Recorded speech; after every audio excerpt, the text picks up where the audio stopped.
Eu fiquei preocupado com esse barulho, né? E daí vem o estalo em cima da minha casa, né? Aí que as coisas começaram a ficar bem assustadoras, né? A partir disso, ó, o barulho em cima da minha casa foi como se fosse uma corrente de navio, o barulho foi muito alto, né? E eu ainda saí ali fora, e eu tava gravando, tipo, em sequência, quase uma live, vamos dizer assim. E daí eu fiquei muito assustado com esse barulho. Eu falei, meu Deus, o que que tá acontecendo? O que que tá acontecendo? Que aqui teve aqueles talos ali embaixo e aqui uma catraca enorme. É como se tivesse parado um barco em cima da minha casa. É mesmo barulho de navio, mesmo barulho, assim, é uma coisa muito grande de metal, assim.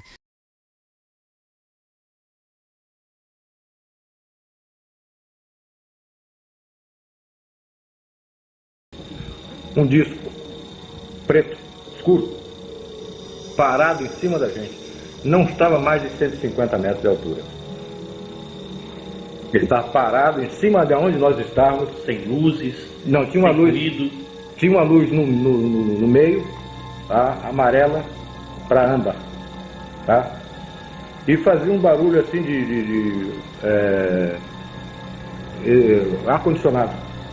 E alguma vez assim aparecia esse barulho de bicicleta, aquela catraca de bicicleta. Fazia um barulho assim como se fosse uma catraca de bicicleta quando você pedala ao contrário. Tá? É aquele troço parado com aquela luz no meio. Uma coisa muito grande. Eu acredito que uns 30 metros de diâmetro.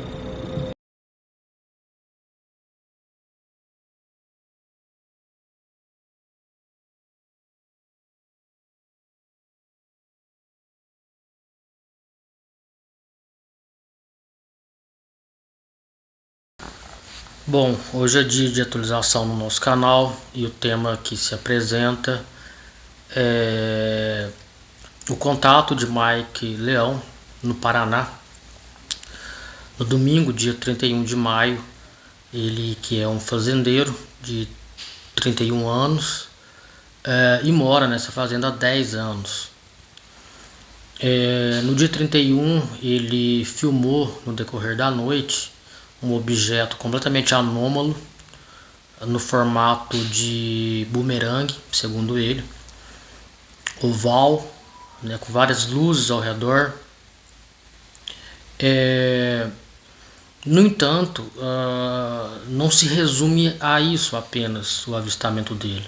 Foi um dia completamente anômalo, estranho, já que durante a tarde ele filmou o agito dos animais, dos pássaros, dos cavalos, das aves, e durante o decorrer do dia, né, ele escutou um barulho e ele usou o termo que me chamou muita atenção para catraca. Segundo ele, o barulho era similar a uma catraca, algo metálico, metalizado. Isso me remete à Operação Prato, porque é o mesmo termo usado pelo coronel Irangê Holanda para descrever o barulho que esses objetos faziam.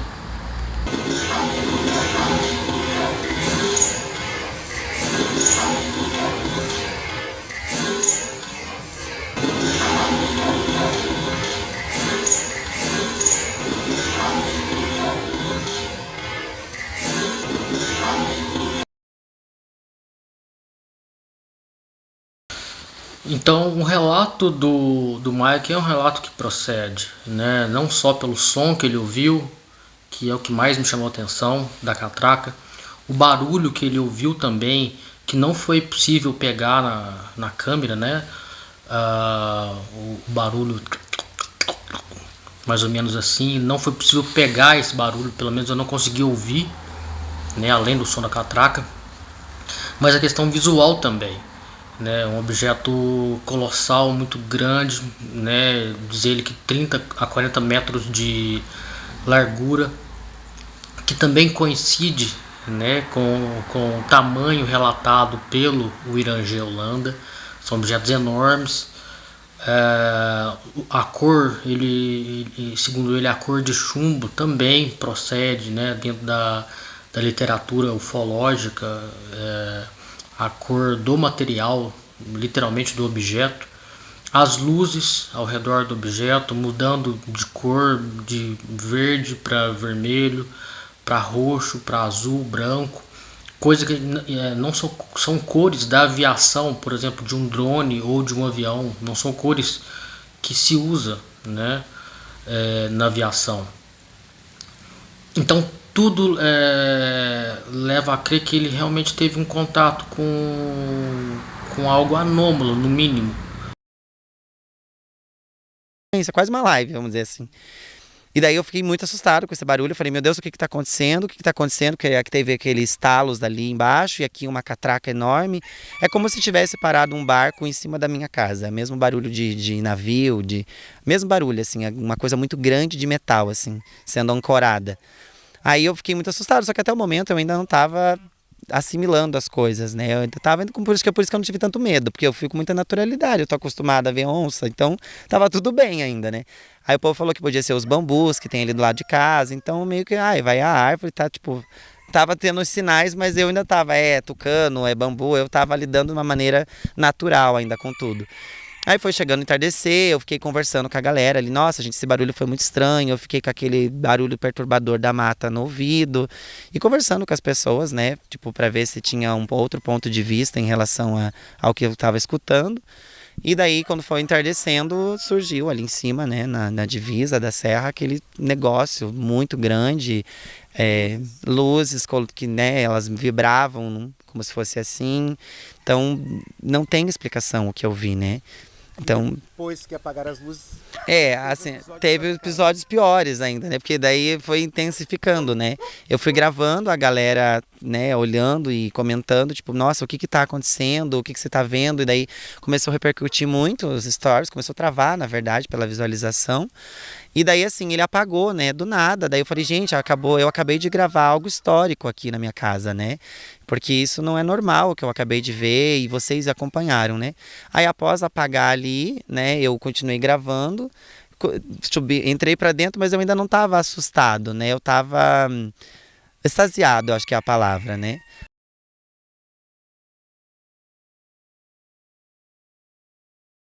Não bater o martelo e dizer que ele literalmente viu, né, um Vimana, um disco voador.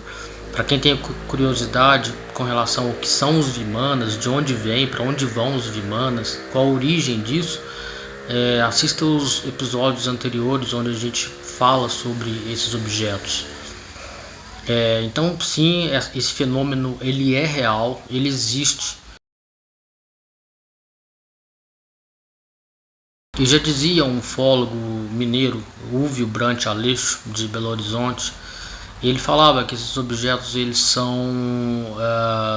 não querem muitas vezes o contato conosco e não querem se apresentar, eles são completamente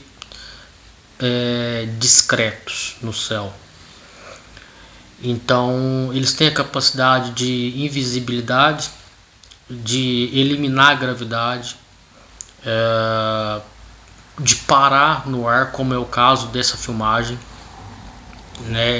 Eles não têm propulsão, e eles estão sempre próximo a lugares ermos, isolados, fazendas, ou na própria Operação Prato, onde eles se apresentaram para ribeirinhos, por exemplo, né? Eles não vão se apresentar em grandes centros. Então eu acredito que os governos eles irão soltar isso em doses homeopáticas, né, bem lentamente, para não causar um espanto geral. E as pessoas vão começar a ter mais contato com isso, seja através da mídia ou até mesmo tendo contato literalmente visual. sobretudo para quem mora em regiões mais ermas, em regiões mais isoladas. Então foi um relato muito interessante do Mike, com filmagem, e provavelmente ele vai sofrer muito assédio com relação a isso, o que não é um bom sinal para ele. O que aconteceu com as meninas do caso Varginha vai ser extremamente comum para ele, né?